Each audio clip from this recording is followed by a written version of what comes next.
In the dim glow of a rainy Chicago evening, Matthew Thompson gripped the steering wheel of his old Ford pickup, his eyes fixed on the slick highway ahead as he raced home from a late shift at the construction site.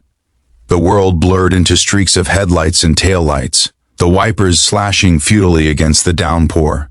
Suddenly, a deafening screech pierced the night.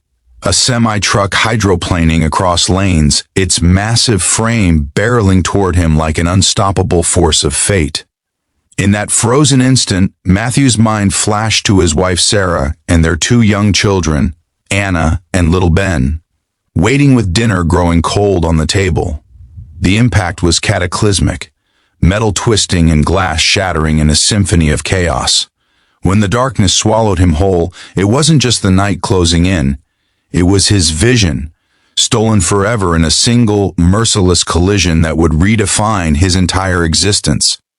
If you believe in the power of kindness and second chances, hit that like button right now, drop a comment sharing your own story of overcoming adversity, share this video with someone who needs inspiration, and subscribe to the channel for more tales that remind us of the human spirit's unbreakable resilience. Matthew awoke in the sterile haze of Northwestern Memorial Hospital, the beeps of machines echoing like distant thunder. Bandages wrapped his eyes, but the doctors' voices cut through the fog with brutal clarity. A traumatic brain injury had severed his optic nerves irreparably. At 38, he was blind, plunged into an eternal midnight that no light could pierce. Sarah sat by his bedside, her hand trembling in his, whispering assurances that felt hollow against the roaring void in his chest. Home in their modest two-story house in the suburbs of Evanston, the once familiar spaces became treacherous labyrinths. He stumbled over toys left scattered by Anna and Ben, his fingers groping walls that seemed to shift mockingly. The man who had built homes, with his bare hands, who had captured family moments through his camera lens as a weekend hobby, now couldn't even pour his own coffee without spilling it across the counter. Nights blurred into days, marked only by the weight of despair that pressed down like an invisible shroud. The challenges mounted like storm clouds over Lake Michigan. Matthew's job as a foreman vanished. No construction site could accommodate a blind worker navigating heavy machinery and blueprints. Bills piled up on the kitchen table, unseen but ever present, straining the family's fragile finances. Sarah picked up extra shifts at her nursing job, her exhaustion etching lines on her face that Matthew could no longer see but felt in the weariness of her touch. Anna, at 10, tried to help by describing the world around him, the golden hues of autumn leaves in Lincoln Park, the bustling crowds at Navy Pier, but her voice cracked with unspoken fear, a child's innocence cracking under the burden. Little Ben, only 6, clung to his father's legs, asking why Daddy couldn't play catch anymore. His questions like daggers twisting in Matthew's heart. Isolation crept in, friends drifting away with awkward condolences, leaving him alone with the echoes of what once was. Depression wrapped its cold fingers around him, pulling him into bed for days on end, where he replayed the accident in his mind, cursing the rain, the truck driver, and the cruel twist of destiny that had robbed him of his sight. Yet, in the depths of that suffocating darkness, flickers of rebellion stirred. It began subtly, during sleepless nights when Matthew would fumble for the old radio in their living room, tuning into late-night broadcasts from WGN. The voices of storytellers and musicians filled the void, painting pictures in his mind more vivid than any photograph he had ever taken. One evening, as Sarah slept upstairs, he traced his fingers over the worn keys of an antique piano tucked in the corner, a relic from his late mother's estate that he had never bothered to learn. The first notes were clumsy, discordant clashes that mirrored his inner turmoil, but they awakened something dormant within him.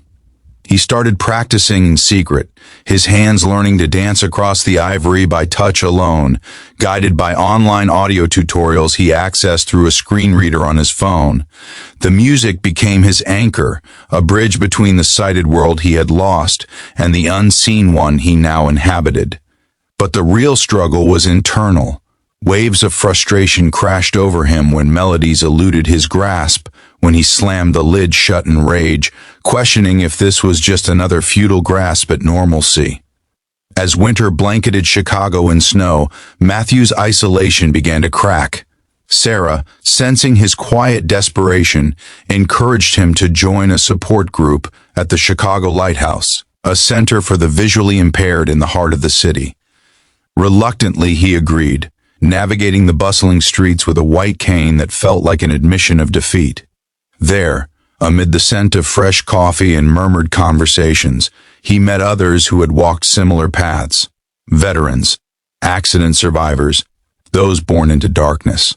Their stories resonated like chords in a symphony, each one a testament to resilience. One man, named Joshua, shared how he had turned his blindness into a platform for advocacy, teaching adaptive skills to children facing the same fate.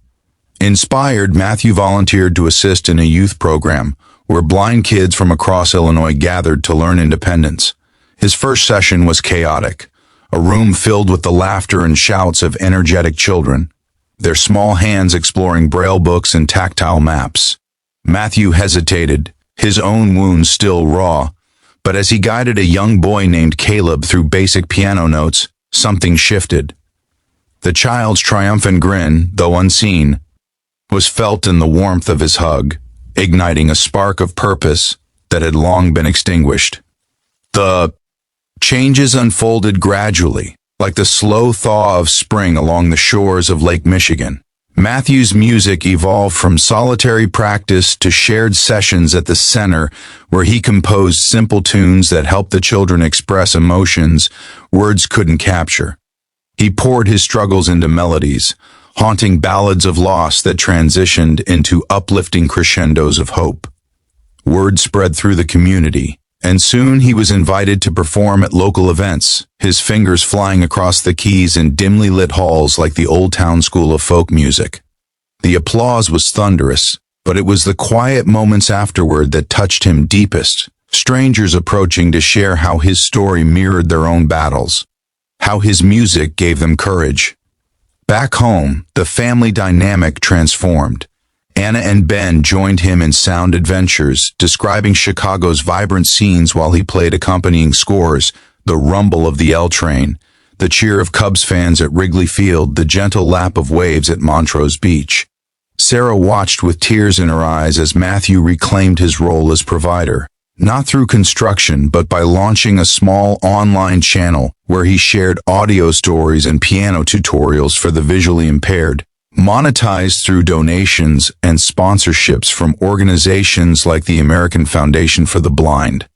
Suspense built as Matthew faced his greatest test, a citywide talent showcase at Millennium Park, where he would debut an original composition dedicated to his family and the accident that had reshaped him. Doubts plagued him in the weeks leading up. The fear of fumbling notes in front of thousands, the phantom ache of his lost vision amplifying every insecurity. Rehearsals in the park's open air were grueling, the wind whipping through his hair as he visualized the crowd's faces he could never see. Sarah stood by, her encouragement a steady rhythm, while the children practiced clapping along to his piece. The night arrived under a starlit sky, the bean sculpture reflecting the city's lights like a mirror to his inner world. As he sat at the grand piano on stage, the hush of anticipation was palpable. His fingers trembled at first, but then the music flowed, a poignant narrative of darkness giving way to dawn, notes rising like the Chicago skyline against the horizon. The audience was spellbound, emotions swelling with each crescendo, tears streaming down faces as Matthew's story unfolded through sound alone. In that triumphant moment, Matthew realized his purpose wasn't in the sights he had lost, but in the lives he could touch through his newfound voice. The accident, once a curse, became the catalyst for a legacy of inspiration, proving that true vision lies not in the eyes, but in the heart's unyielding pursuit of meaning. He returned home that night, not as the broken man who had emerged from the wreckage, but as a beacon for others navigating their own shadows. Before we wrap this up, I'd love to hear from you. What part of Matthew's journey resonated with you the most? Drop a comment below, and let's connect over stories of transformation. If this tale of losing sight but finding purpose has touched your heart, stirred emotions you didn't expect, or left you feeling inspired to embrace your own challenges, please like, comment with your thoughts, share it far and wide, and subscribe for more heart-touching narratives that celebrate the beauty of human perseverance. Your engagement means the world and keeps these stories alive.